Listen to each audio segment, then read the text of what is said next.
wow, what an Cinema evening. verite. Oh, yes, especially you in the shadows. Standing in the shadows of love. You do have a song reference, don't you? Yeah.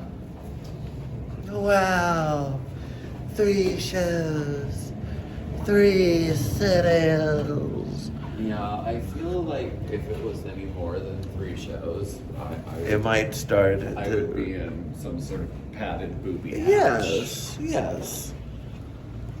Just because, like, I don't know. It's a kind of like flying every day and doing a Yes. show is extremely difficult and almost impossible on like my body and my voice. Yes. What a body with a voice. A body and a voice. All body, no voice. Like that, Well, almost. that was me. Like this morning, I was like, oh, I know, have I no was- voice left. I was concerned that we would need to really take it easy on voices and such. My throat was like hurting. Yes. But we made it. But I mean, We did. Like, it was a struggle down to the Oh, it was. What was your favorite part of all the shows that we did? 3 cities. We did 3 cities. And, yeah, they were different moments. In Houston, I was mostly just happy to, like, be there and do something significant there. I didn't think we'd do, like, a cabaret-style show in Houston. Like, Texas always just feels like they want spectacle, and they want dance and divas and all that. So I felt really appreciative that was made possible. And like last night in New Orleans was just really special to be able to do something with that community. They were very vibrant. They were pretty queer AF. They were also really crazy. Yeah. In New Orleans. Yeah, and we did it during. I'm saying it incorrect on purpose now. New Orleans, because people get really mad when you say New Orleans. Yes. It's New Orleans. New Orleans. New Orleans. Yes. New Orleans. But the venue was really interesting visually. It was like one of those like What, a last really night? big, yeah, like New Orleans' House of Blues is like Totally. a hallowed place and full of beautiful art, and yeah. Yeah, and it's Mardi Gras season, so like people were lit. People were ready to get wild. The show started last night, and I was like, and just the energy of people was like, they were ready to party. Yeah. They were like, it was the first day so of Mardi loud. Gras, so everybody was, and also there were like, these were billed as like seated shows, like seated theater shows, but Yes. but half the crowd was standing, and like at the bar, like,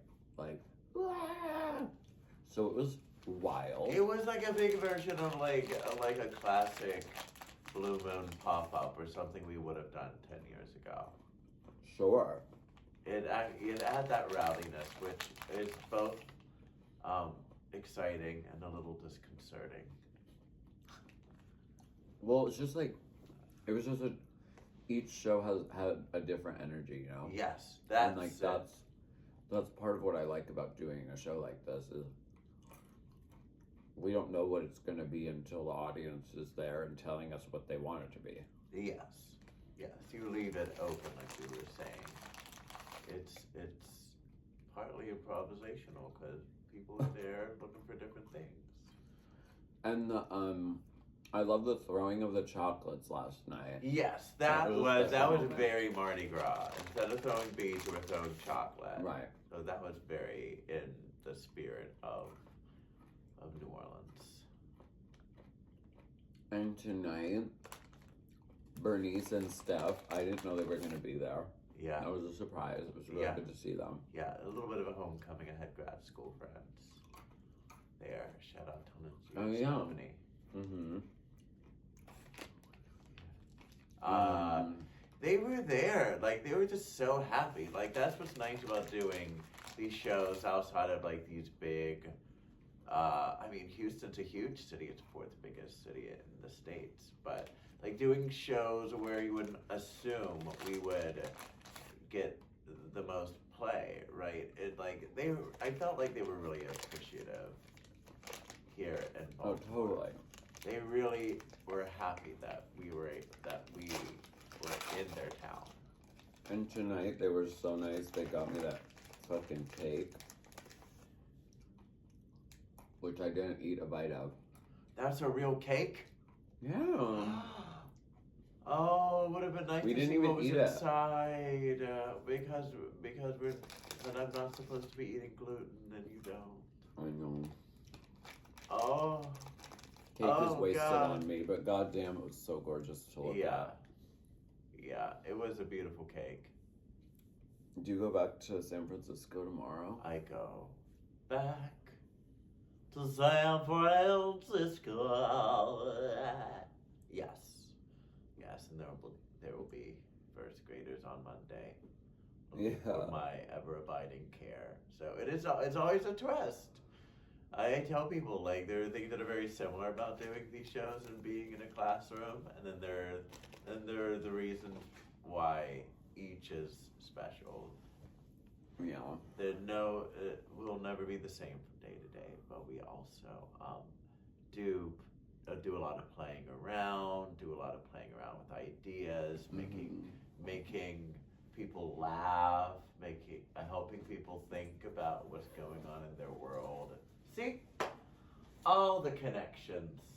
There's really not that much difference between being a teacher and being a stand-up comedian. Yes. It's true. Dorothy's. You gotta keep their attention. Well, I mean, I was like, that's why I'm like, I haven't drank in a month. Yes. And I feel like there's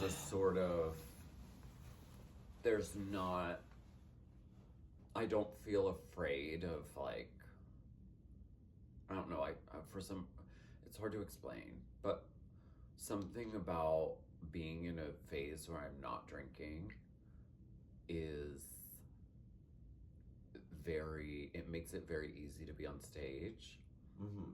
I think just technically it makes my brain just work better, so I'm able to respond in the moment, and I'm not standing there trying to remember 100 lines or 100 things I'm trying to say. It's literally just like throwing myself out there and just like, this is what it is. Mm-hmm. And it's different each time, and it's special and in that moment. And I think that's an important thing. Yeah,